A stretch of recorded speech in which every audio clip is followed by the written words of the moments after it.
नमस्कार. नीतिस्पंदन या चॅनलमध्ये आपले सहर्ष स्वागत आहे.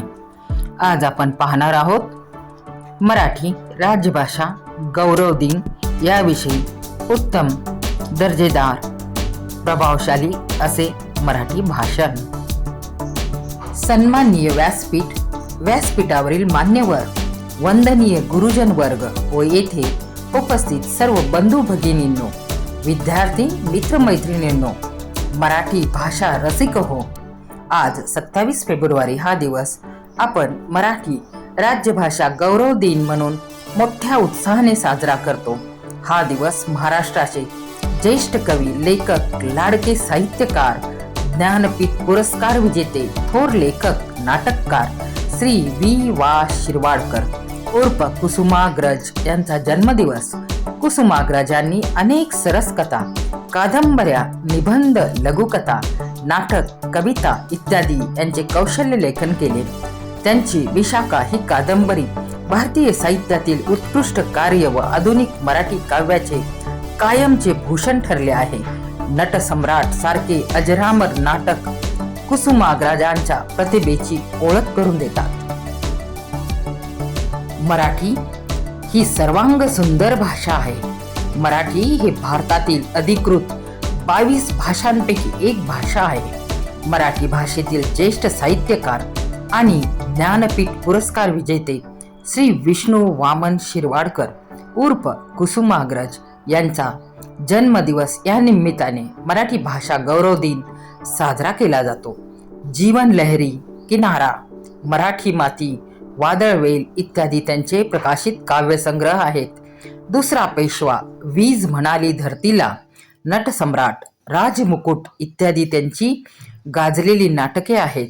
वैष्णव, जानवी, कल्पनेच्या तीरावर या कादंबऱ्या अशा अनेक साहित्याने कुसुमाग्रज यांनी मराठी भाषेचे महत्त्व लोकांसमोर मांडले आहे. मराठी दिन हा दिवस मराठी भाषा दिन, मराठी राजभाषा दिन, मराठी भाषा गौरव दिन अशा अनेक नावांनी साजरा केला जातो. कुसुमाग्रज यांचे मराठी साहित्यातील योगदान अवर्णनीय आहे. त्यांनी त्यांच्या साहित्याची सुरुवात कवितेपासून केली. पुढे कथा, कादंबरी, ललित वाङ्मय व नावाजलेली साहित्य रचना यांच्या लेखनातून अवतरत गेली. भविष्यातील पिढीने हा मराठीचा वारसा पुढे चालवावा म्हणून मराठी राज्यभाषा दिन साजरा करण्याची प्रथा सुरू झाली. 27 फेब्रुवारी या दिवशी केवळ महाराष्ट्रात, भारतात नव्हे तर संपूर्ण जगभरात हा दिवस साजरा केला जातो. हा दिवस साजरा करताना मराठी गायन, वादन, वक्तृत्व स्पर्धा, मराठी निबंध स्पर्धा, शास्त्रीय संगीत यांचे आयोजन केले जाते. नाटकाचे आयोजन करून मराठी भाषेला एक दिशा दिली जाते. आपल्या मराठी संस्कृतीचा वारसा खूप मोठा आहे. आपल्या या मराठी मातीत मराठी चित्रपट, नाटक, काव्य, कविता इत्यादींचा फार मोठा वाटा आहे. अशाच अनेक गोष्टींमुळे आजपर्यंत आपण हा मराठी वारसा जपत आलेलो आहोत. आपल्या मराठी मातीत अनेक संत होऊन गेले. संत रामदास, संत ज्ञानेश्वर, संत तुकाराम अशा अनेक संतांनी मराठी भाषेतून स्तोत्र, श्लोक लिहिले. अनेक लोकांना चांगला संदेश दिला. अशा संतांनी सुद्धा मराठी भाषेचा ठसा उमटवला. छत्रपती शिवाजी महाराजांनी नेहमीच मराठी संस्कृतीचे आणि मराठी भाषेचे रक्षण केले. एवढेच नव्हे तर अनेक प्रसिद्ध कलाकार या मराठी मातीतच घडले. गानसम्राज्ञी लता मंगेशकर, सचिन तेंडुलकर, नाना पाटेकर, माधुरी दीक्षित तसेच पहिल्या महिला राष्ट्रपती प्रतिभाताई पाटील, समाजसेवक अण्णा हजारे, समाजसुधारक बाबा आमटे तसेच उत्तम मराठी लेखक, नाटककार पु ल देशपांडे यासारखी अनेक रत्ने मराठी मातीतच घडली. पण या मराठी भाषेला लोक विसरत चालले आहेत. मायबोलीचा त्याग करून लोक इंग्रजी भाषेचा अवलंब करत आहेत.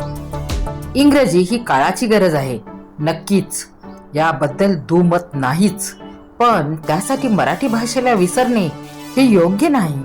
मराठी बोलणारा माणूस नोकरी, व्यवसाय, उच्च शिक्षण या निमित्ताने जगाच्या कानाकोपऱ्यात गेलेला आहे.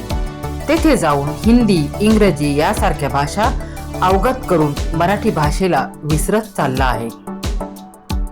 ज्या मायबोलीत आपण जन्मलो आणि ज्या मायबोलीने आपल्याला घडवले त्या मायबोलीचा पण आदर केला पाहिजे ना हो. मराठी भाषेचे संवर्धन केले पाहिजे. आजच्या नवीन पिढीला महाराष्ट्राचा इतिहास, मराठीचा इतिहास, आपले साहित्य वाचायला प्रवृत्त केले पाहिजे. आपण सर्वांनी मराठी भाषेचा जास्तीत जास्त वापर केला पाहिजे. ही सुरुवात आपल्या घरापासून करायला हवी.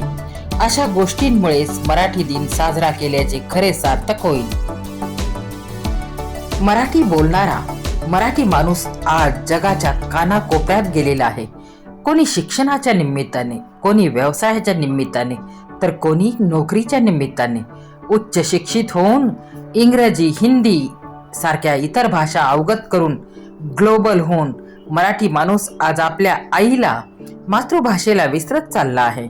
मान्य आहे, आपण जागतिकीकरणाच्या स्पर्धेत उतरले आहोत, पण या स्पर्धेत मराठी भाषेला कोणीही विसरू नये. कारण जन्म झाल्यानंतर मुखातून पहिला शब्द आला तो मराठीच होता. इतरांशी संवाद सुरू करताना पहिला शब्द हा मराठीत होता, हे विसरून चालणार नाही. स्वातंत्र्यवीर सावरकरांना घडविले ते मराठीनेच. दादासाहेब फाळके ते दादा कोंडके यांना घडविले ते मराठीनेच. वासुदेव बळवंत फडके यासारखे आद्य क्रांतिकारक घडले ते या मराठी मातीतच. घटनेचे शिल्पकार डॉक्टर बाबासाहेब आंबेडकर, थोर समाजसेवक अण्णासाहेब हजारे यांच्या कार्याला बळ दिले ते मराठीनेच. असे कितीतरी असामान्य कार्य करणारे असामान्य लोक या मराठी भाषेनेच घडविले आहेत. तरीही आज खंत या गोष्टीची वाटते की ज्यांना या मराठी भाषेने मोठे केले अशा उच्च शिक्षित शहरी संस्कृतीतील मंडळींना मराठी भाषेची लाज वाटायला लागते. मराठी भाषेला टाळू लागतात.